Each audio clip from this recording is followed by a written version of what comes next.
Hello everyone and welcome back to my channel. Today is our weekly reading of Melchizedek's Pearls of Love. Today I'm going to read to you chapter 3 titled Virtual Reality. As a reminder, this book is always linked below if you would like to read it. With that said, let's jump right in. Chapter 3 Virtual Reality. Understanding how your reality has been created will not only help answer many questions about life, but will also help create a foundation for Melchizedek's higher teachings to empower you to completely recreate the reality that you live in according to your heart's grandest desires. First and foremost, you do have this ability.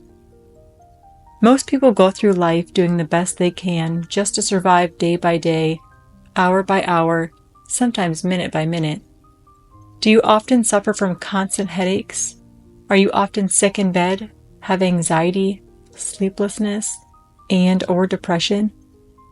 Does your mind continuously race when not imposed with a particular task?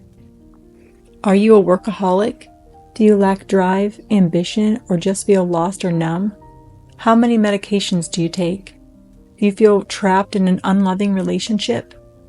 Do you patiently wait for that next happy hour to drink and forget? Do you feel insignificant or unfulfilled?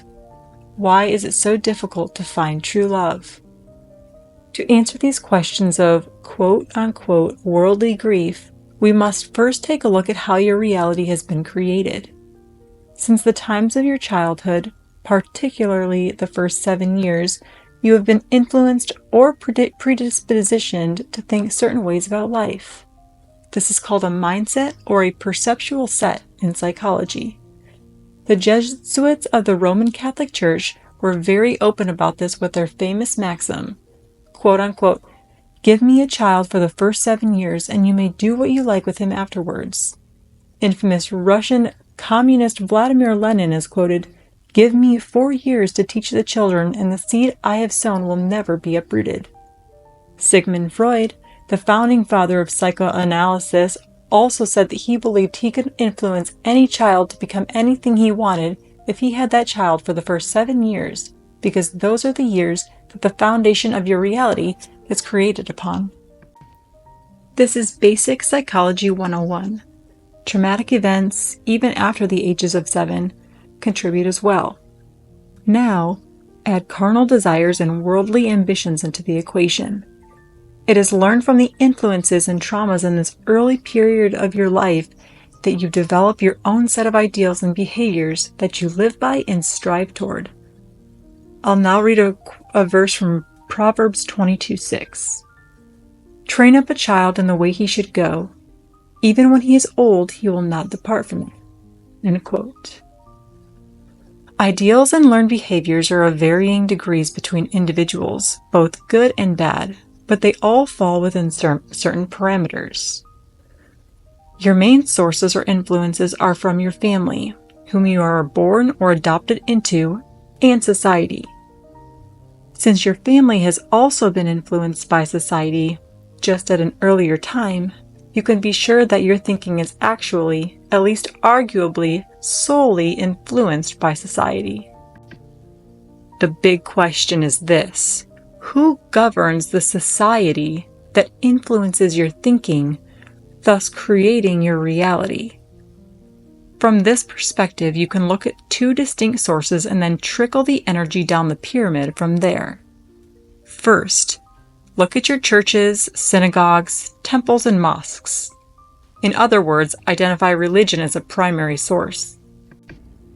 This is where most of you were taken as children and told by the very people that you depended on that this is the word and the way of God, your maker, your prime creator. You are told that your religion is right and the other religions are wrong, thus dividing you from other parts of humanity. This is even done within the same religions. You know the old adage, to divide and conquer. The other source of society's influence is your politicians, which will ultimately lead to further division once you accept the mirage of choice. Your politicians control your schools, both what and how you are taught. They choose the books you read and they choose the subjects that you learn. They control your cities, your states, and your country, which are all dictated by the people for the people through a voting system. Or so you thought. In truth, the political and economic arena is controlled by 1% of the richest people in the world. They own the top corporate bankers who also own the Federal Reserve Banking Corporation that produces your dying dollar. They own your most valuable resources, which are the petroleum, food, healthcare, and entertainment industries. If this constitutes the apex of your society's hierarchy and your parents support it, then as children, why would you even question it? From there, you are heavily influenced by creative marketing and symbolism through your televisions, magazines, newspapers, and social media platforms, using the news and entertainment, which are all ultimately owned and controlled by the same people. The Latin-derived word government can be translated to govern, which is governo, to control, and ment, which is translated to mind. Accept it or not, you are a product of your environment. In a nutshell, your society is a divided sect of humanity which lives by ideals of varying degrees compared to other sects of society. Let's face it, in comparison, the way of life in New York City is different from the way of life in Williamsburg, Virginia. And the way of life in the United States is a far cry from the way of life in India. With these divided sects, it's not difficult to see division by religious, economic, political, and philosophical views. The division does not stop there. Whether learned bad behavior comes from your home or from society, you ultimately learn division by race. As an individual, you are influenced to think that in order to be accepted by your sect of society, you must meet certain expectations. These expectations are converted into your ideals and eventually become a big part of your pre-programmed thoughts. These thoughts and ideals create a certain flow of energy that you either flow along with or become an outcast to. In America, you are led to believe that in order to be happy, you need to grow up and get a certain degree, have a certain amount of like-minded friends, find a certain compatible, like-minded spouse, be married by the age of X, produce 2.3 children, take your children to the same religious organization that was instilled into your own belief system, drive a certain car, wear certain clothes, live in a certain sized house, establish a career, and or hold a job with the income to support all of these ideals. This financial standard scenario goes on and on. Of course, ideals all vary by degrees between sects and individuals, but you get the point. It is exhausting just thinking about it, much less living it. But if you want happiness, comfort, or any chance at success, you better go with the flow, because none of us place homelessness on our wish list. And as our desires and ambitions grow, we believe that the struggle of achieving or even advancing our ideals/standards is worth the effort.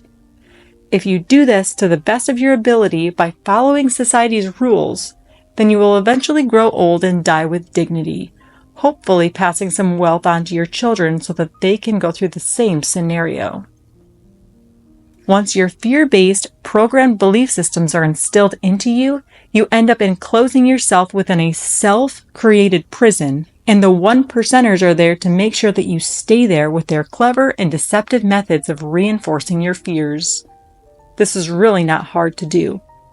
All they have to do is play your fears against you by dangling your desires in front of you, like a carrot hanging from a stick in front of a donkey, just out of reach.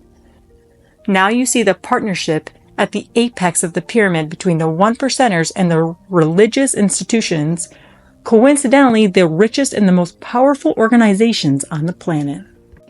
The next stop is heaven in the sky, where you are to meet up with all of your loved ones who have already passed on, where you will spend all of eternity. If you question this pattern of existence or disobey any religious commandment, living a life of quote-unquote sin, God will send you to burn in hell for eternity after he judges you, thus arising contrition. When you hear this as a child, it paints quite the picture in your mind. Just add some artwork of the devil with fire and brimstone for the full-on effect. In this reality, quote-unquote hell for you is a loveless, unhealthy, fear-driven life, trapped in the third dimension, consumed by chasing programmed ideals and desires, struggling to survive. Worse yet, it's a satisfied ego thinking you made it due to financial success, all ruled by Lucifer. In essence, you are brainwashed into following his criteria set up by the religious and financial institutions, high places as referred to in the Bible, reinforced by society and family as a whole. This is a selfish society geared to celebrate how much an individual can accumulate rather than give, replacing money for true value rather than morals. A society that profits off the symptoms it purposely creates. This is how you've been programmed to think, a slave to your own thoughts. This is a duality-based reality, a 3D slave race. Fear is the true currency of this quote-unquote beast system as it travels through the air from one person to person, creating and sustaining this selfish state of being that manifests its control through some level of satisfaction or acquiescence. Now I'll read a verse from Ephesians 6:12. For we wrestle not against flesh and blood, but against principalities, against powers, against the rulers of darkness of this world, against the spiritual wickedness in high places. End quote. I'll read another verse to you from Ephesians 2:2. Wherein in time past ye walked according to the course of this world, according to the prince of the power of the air, the spirit that now worketh in the children of disobedience. End quote. Fear takes your self-identity and turns it selfish, giving you the false belief that in order to survive, you must enforce the selfishness.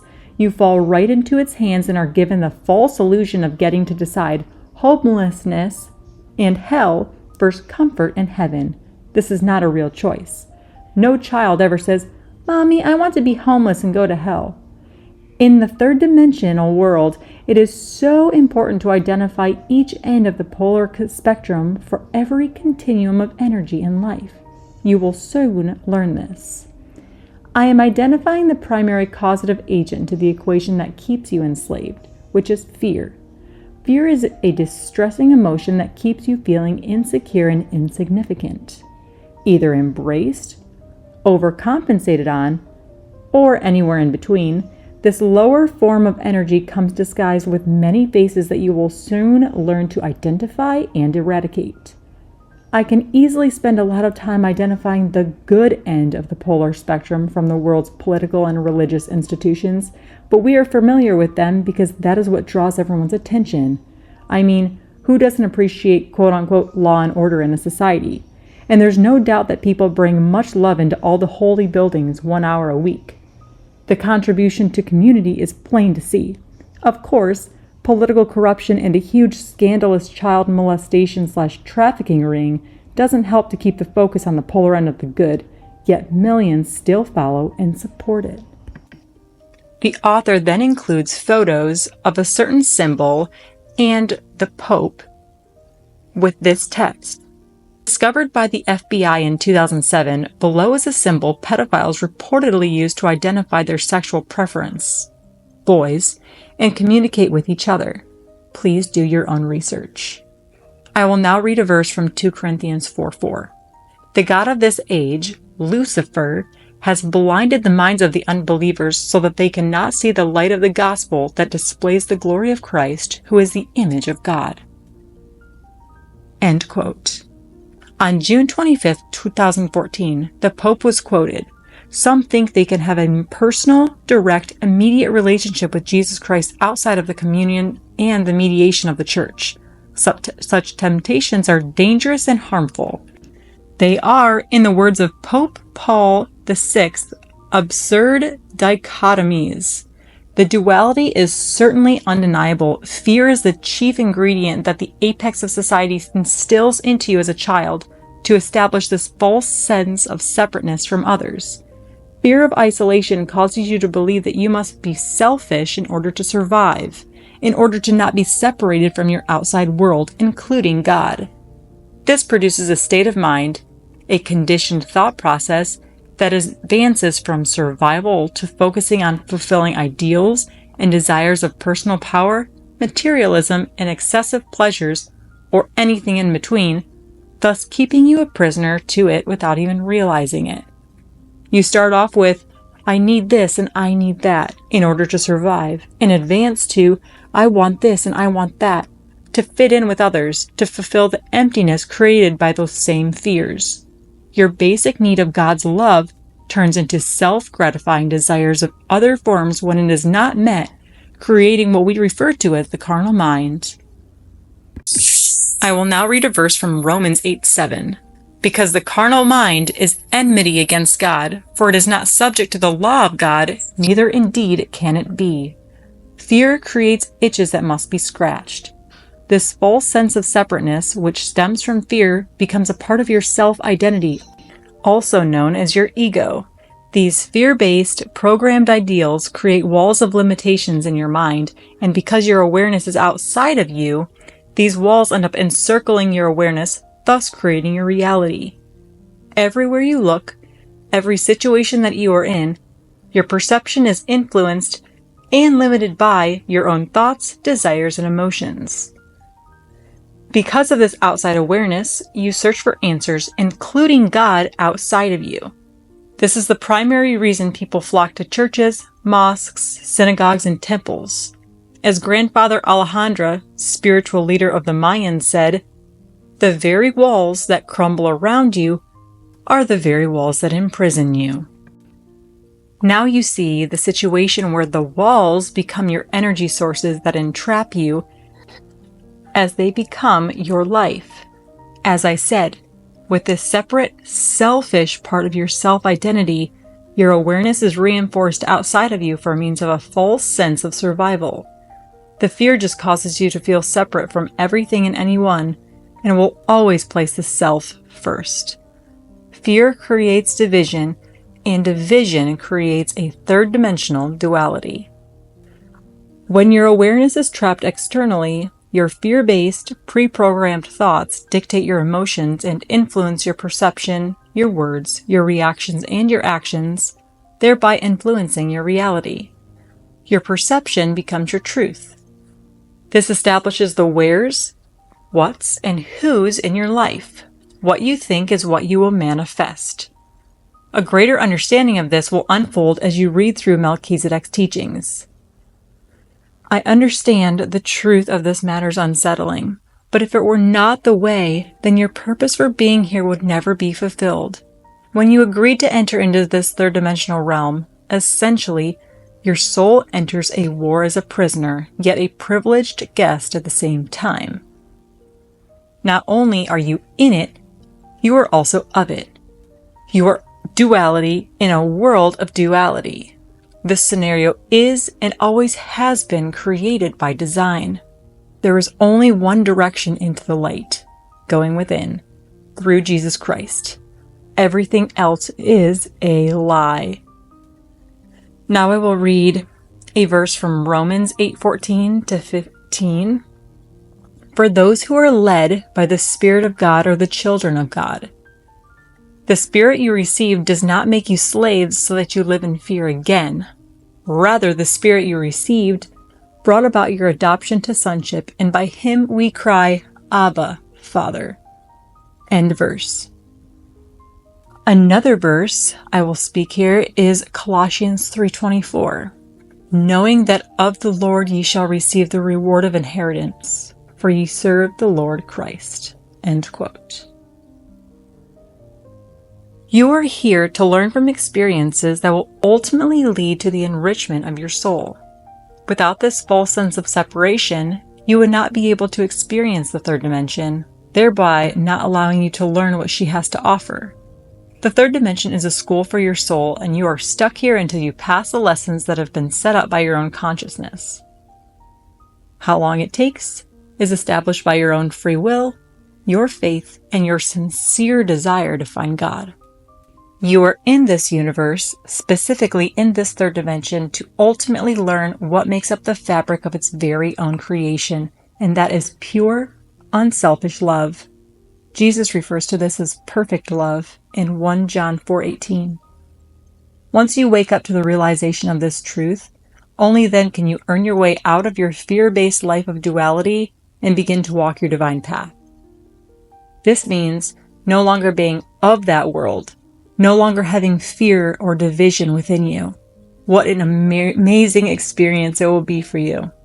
How can you ever really know perfect love without experiencing the wickedness of the true demons of fear, the evil gods, in parentheses idols, of pride, hate, jealousy, lust, anger, envy, guilty, gluttony, vanity, greed, sloth, and revenge? How could you ever persevere without facing the adversity from these dangerous swords?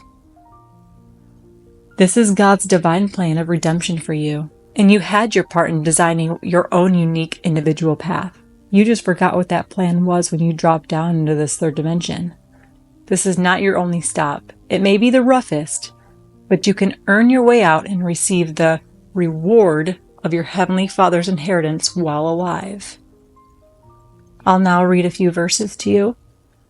The first one is from the Gospel of Philip 73. People who say they will first die and then arise are wrong. If they do not receive the resurrection first while they are alive, they will receive nothing when they die. End quote. The next verse is from Mark 12:26-27. I am the God of Abraham and the God of Isaac and the God of Jacob. He is not the God of the dead, but of the living. You are greatly mistaken. End quote. And the last verse is Ecclesiastes 9:5-6. The dead do not know anything, nor have they any longer a reward, for their memory is forgotten. The next subchapter of chapter 3 is titled The Allegory of the Cave. Before we get started with the teachings of Melchizedek, I want to discuss a dialogue written by Plato, the famous Greek philosopher, in Book 7 of the Republic, titled Allegory of the Cave. It was not by accident or chance that this was found with ancient scriptures buried in the sands of the Nag Hammadi, Egypt. In short, the story describes several individuals chained to a wall inside a cave their whole lives. The only thing they ever had to look at was the wall in front of them. The entrance to the cave was behind them, and when people would pass by, the only thing the prisoners could see were the shadows on the wall in front of them of the people walking by. The prisoners would hear the voices of the people outside the cave and associate that with the distorted shadows on the walls. This became the reality of the prisoners. Then, one day, one of the prisoners escapes, only to run outside and find a new perception of reality imposed upon him. Confused and amazed at his new perception of people and reality, he ran back into the cave in an attempt to inform the other prisoners of his enlightened experience. As you may have already guessed, I am that escaped prisoner. Please allow me to explain my newfound perception of life by way of God's high priest, Melchizedek. The next subchapter in chapter 3 is titled Cognitive Dissonance. At this moment, it is imperative to explain to you the concept of cognitive dissonance. This term is used to describe the feelings of discomfort that results from a disturbance in your mindset. A good example here is the cognitive dissonance caused from a discrepancy between belief systems. Cognitive dissonance is the opposite of having a psychological confidence, which is what the ego attempts to achieve in order to find some sort of comfort, stability, and control in the third-dimensional world. The ego has to feel that it's right, welcoming the birth of pride and arrogance. This is why most people do not want the whole truth. They want ego reassurance in what they believe to be truth. There's nothing more threatening to the ego than a challenge to one's core belief. At the bottom, there's a note from the author that states, the Dunning-Kruger effect. Studies show that people who display the most confidence are ironically the most ignorant. The power and comfort of having a psychological confidence is best obtained by guarding what you already believe to be true, or by establishing a new core belief from proving someone or something else wrong. Examples will be discussed throughout this book. I will now read you a verse from Luke 24:45. Then he, Jesus, open their minds so they could understand the scriptures." End quote. In essence, cognitive dissonance is an irritation, an internal trigger warning that occurs from the darkness within you. When a new belief is imposed upon you and you are faced with a self-truth in opposition to what your conscious mind, your ego, is set on, something must change to eliminate the dissonance. You can either mindlessly and emotionally react with words or actions, or you can self-reflect, understand, and overcome. When the heart and mind are closed, the mouth opens up without thought, spewing what's referred to in James 3:6 as flames of fire, looking for an argument, an enemy to project the dissonance onto. There is a most definite chance that I, the escaped prisoner, am going to cause this discomfort in you by challenging your belief system, ideals, and knowledge of self. How deep are you willing to look within yourself? I'm sure some of you experience this already. I cannot stress enough the importance of being able to identify this internal irritation, the itch, when your ego is challenged. It can be very subtle at times. Other times, it can be complete anguish, shaking up your mind and emotions like a dog shaking off bathwater. If you want the highest truth, a quote-unquote godly grief comes with it. The birth pangs of the quote-unquote refiner's fire in Malachi 3:2. There's no way around it. I'll now read a verse to you from 2 Corinthians 7:10-11. For godly grief produces a repentance that leads to salvation without regret, whereas worldly grief produces death. For see what earnestness this godly grief has produced in you, but also what eagerness to clear yourselves, what indignation, what fear, what longing, what zeal, what punishment. At every point you have proved yourself innocent in the matter. End quote. Just remember, cognitive dissonance is just your ego reacting in the form of a self-defense mechanism. If you cannot put your ego aside and keep an open mind, what chance would you have to ever grow as an individual? As Albert Einstein says, condemnation without investigation is the height of ignorance.